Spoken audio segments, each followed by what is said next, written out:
What if you're ready to get past the smaller craft shows and step into the medium sized craft show?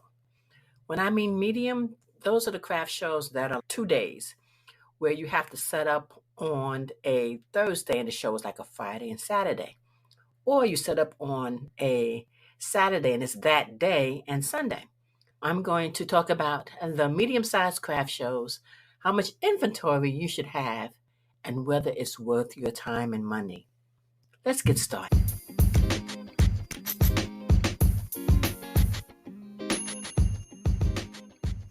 Welcome to Queen's Rise to CEO, the podcast for women coaches and crafters on the journey to success. I'm your host, Talina Bacon, your go-to business strategy coach, supporting you on this adventure towards attracting clients and skyrocketing your sales. Picture this podcast as your cozy corner where I spill the tea on all things online business, from kickstarting your coaching or crafting journey to mastering organic marketing, client attraction, social media strategies, and so much more. Plus, I'll be talking about some of my coaching programs designed to help you create a strategy as unique as your business. With over 3 decades of experience, you can bet I've got some juicy stories to tell and insider secrets to share. Don't forget to hit the subscribe button or give me a follow, because when it comes to chatting about business, they say I've got the gift of gab, especially after a cup of coffee. So grab your favorite beverage, a pen, and some paper, and get ready to unleash your inner CEO. Let's do this. Hello, my creative women. So you ready to get your feet wet and start doing craft shows? Okay, there are 3 types of craft shows. If you didn't catch the last episode, I talked about the smaller craft shows. Those are the ones that are school craft shows, community center, recreational facilities, churches. Those are the smaller craft shows that went about maybe $50 to $75. But now we're getting into the medium-sized craft shows. These are the ones that on average run about 250 to 300 for a 2-day show.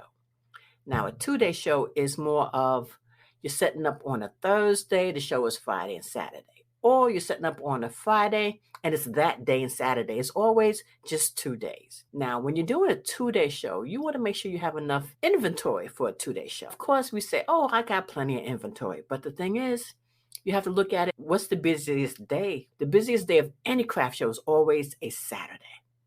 Friday, let's say if you do it on a Friday, some people come in after work, but the busiest day is the Saturday. And Sunday is the ones that didn't happen to make the craft show Saturday, but it's going to come there Sunday. But if it's a 2-day show, if it's a Friday and Saturday, then Friday would be the busiest, Saturday would be the last day. It's always the day before that's the busiest. So I've done the smaller craft shows, a medium size, and the larger shows, which I'll talk about in the next episode. For a medium-sized craft show, you have to have at least 24 to 30 items. That way you can sell out most the first day. And then for those that missed the day before, they come the next day, they can buy what's left. And if you have a website, you can put the rest on your website. But the thing is, you want to have enough inventory for the show, because you have to look at it. No one's not going to just buy one. If they like something, they're going to buy at least 2 or 3, sometimes 6. So you want to make sure you have enough for both days. Now, of course, we can say, well, I really just want to get rid of my inventory. Okay, I get that totally. But you also want to have enough inventory for the shows. So imagine if you bought some inventory, let's say about 12 pieces, and you sold all 12 of them in that one day. What are you going to do for the rest of the day? Which craft shows are like from 9 to 5. So let's say you sell out by 12. You can't leave, because there's stipulation in any craft show that says if you leave, you might not be able to come back. At least that used to be the rule back in the day. So you have to stay there until 5 o'clock and then show up the next day and sit there till it ends. Now, some people will be like, well, I'm not coming back. I am not going to worry about it. I've sold everything. I'm not going to do this show anymore anyway. So they'll pack up and leave. But it looks so unprofessional if you decide to pack up and leave and you're taking down things and there's other people around you that still set up and they're staring at you. It's very embarrassing, trust me. I've done it. But I knew I wasn't coming back to the show because the show sucked big time. Now, how do you find these medium-sized craft shows that run about 250 to 300? You can check online in your area. You can always look craft shows in whatever state you live in and see what's up in that area. But you also want to make sure it's a good craft show because some craft shows, they're 2 days and they want you to spend two, 300 bucks, and they are just in their first year of doing craft shows. No. First of all, it's in the first year. They're not sure exactly how much of a turnout they're going to get. I guess you say they're testing the waters. They just started their business. They're in their first year. They're not sure if they're going to be a big crowd. Their pricing is very limited, and yet they're charging you about two, 300 bucks. So you got to be careful of those. Always get a craft show that's been out or around maybe, I would say, 4 years. If they've been doing it for 4 years on, okay.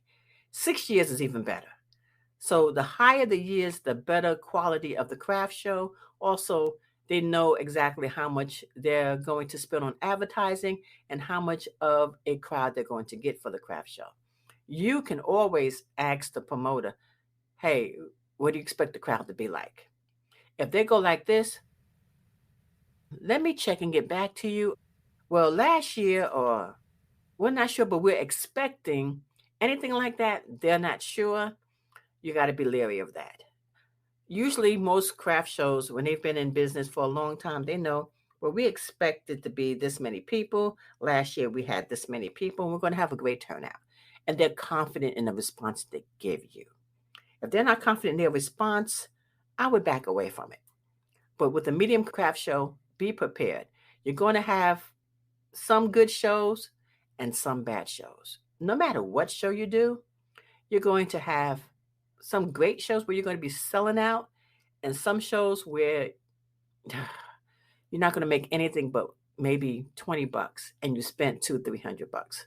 Trust me. I've done that where I've done a show and it was a great show, great turnout. The first year was great. I sold out. It was wonderful.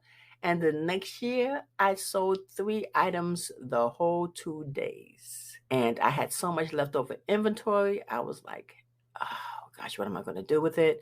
You could put it on your website or save it for the next craft show if you have another craft show that's coming up.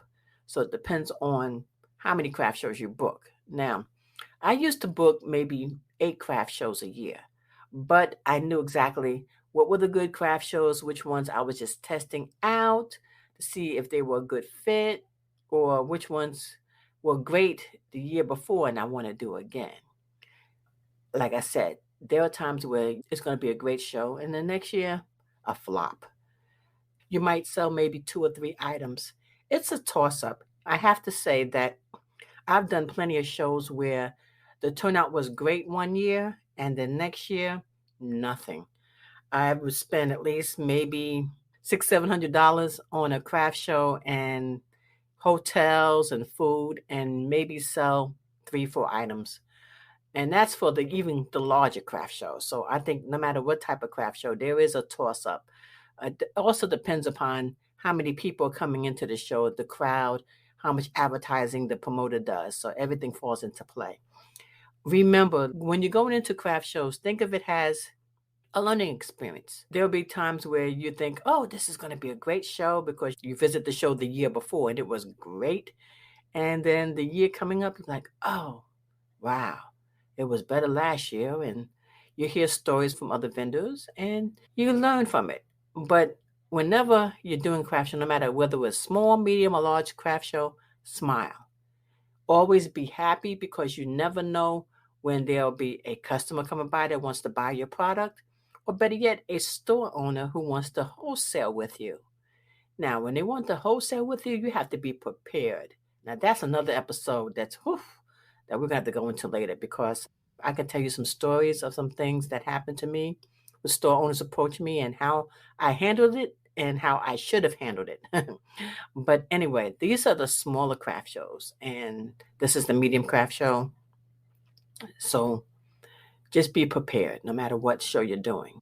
I find that any type of medium craft show, you always got to have something to snack on, the basics. Make sure you have extra change of clothing.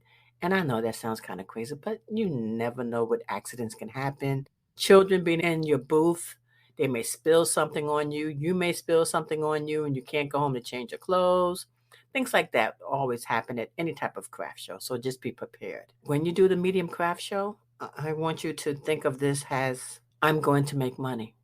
No matter what, I'm going to make money.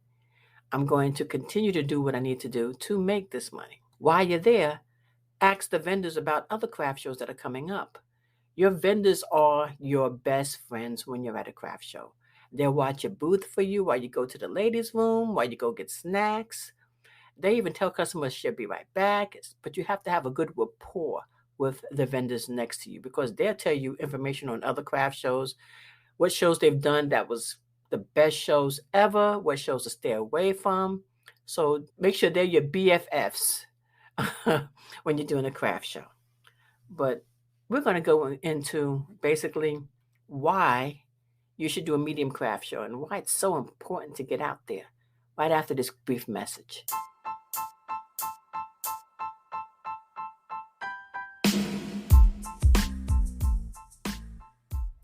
Are you feeling drained from testing various marketing strategies with little to show for it? I've been there and know how challenging it can be. I used to share my posts across various Facebook groups and in every social media platform I could find, hoping to flood my inbox with orders and fill my client calendar. But reality hit hard when it didn't work. Instead of throwing in the towel, I revamped my approach, honed my strategy, and experienced a complete turnaround in my business. Now I'm thrilled to share the insights I've gained in No Money, No Problem. It's my free resource pack with 10 marketing tips tailored for coaches and creatives to increase sales, all while being mindful of your budget. This resource is for those ready to take actionable steps to get tangible results. To get your free copy, click on a link within the show notes below and kickstart your journey to marketing success. Now, back to the show. Welcome back.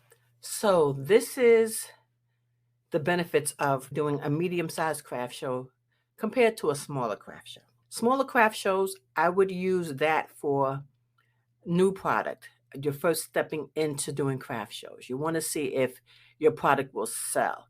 Yes, you've sold to your friends, family members, but you want to test the waters to see whether it sells at schools. Now, if you're selling online, that's great too. But you also want to see if there's another venue besides just selling online. And that's what the smaller craft show is about. The medium craft show, you're going to be spending a lot more money to get into the craft show.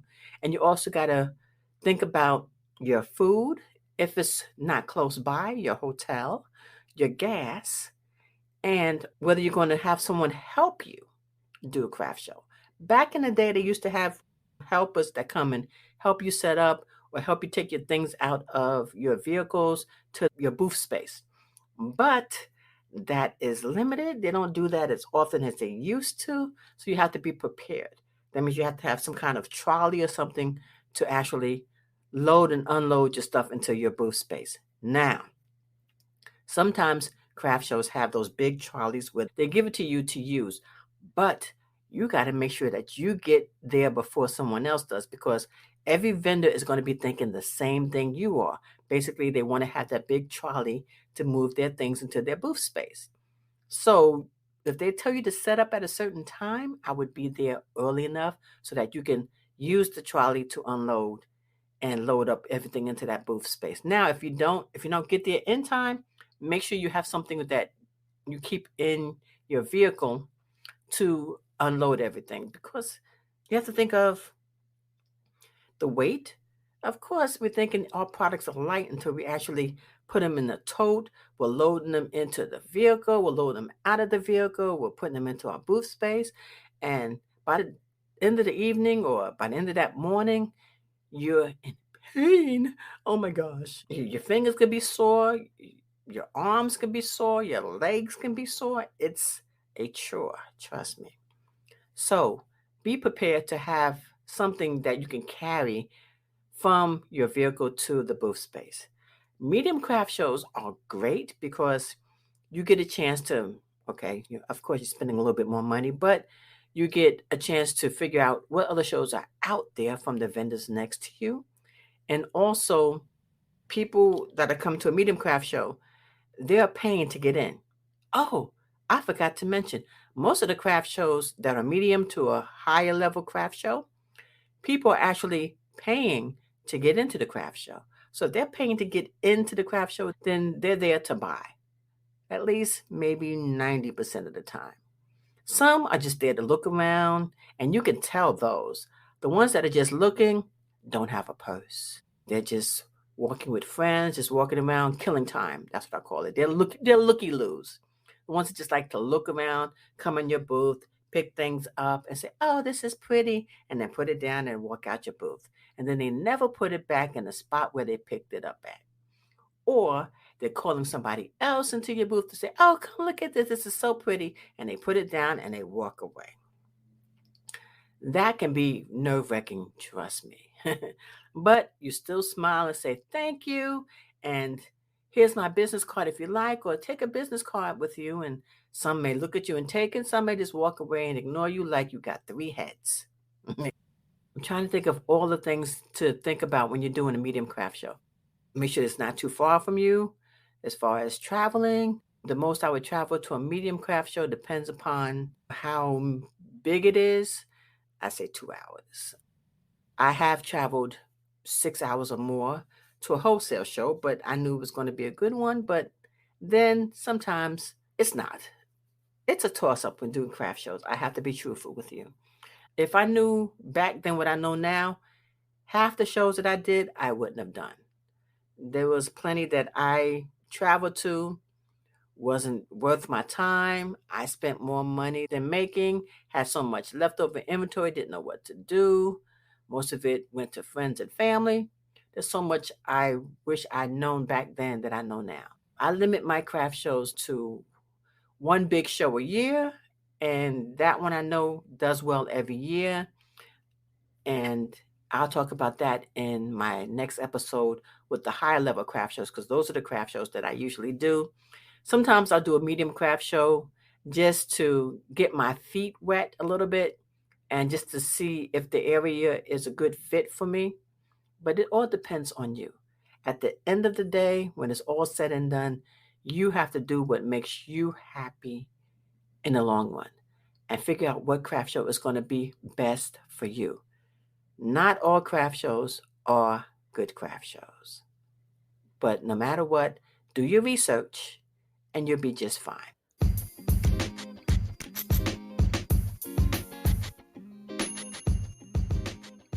Hey there, lovely queens. Thanks for tuning into my podcast. Before you go, be sure to hit that subscribe button on your podcast app. I'm dishing out loads of valuable coaching and crafting tips, and I wouldn't want you to miss a thing. Your thoughts mean the world to me, and having you as a part of my podcast family is truly special. Before you go, here's a little nugget of wisdom I want to share. Love what you do, and the money will flow. So go out there, pour your passion into your craft, and watch the abundance flow. Until next time, take care, and we'll chat again soon.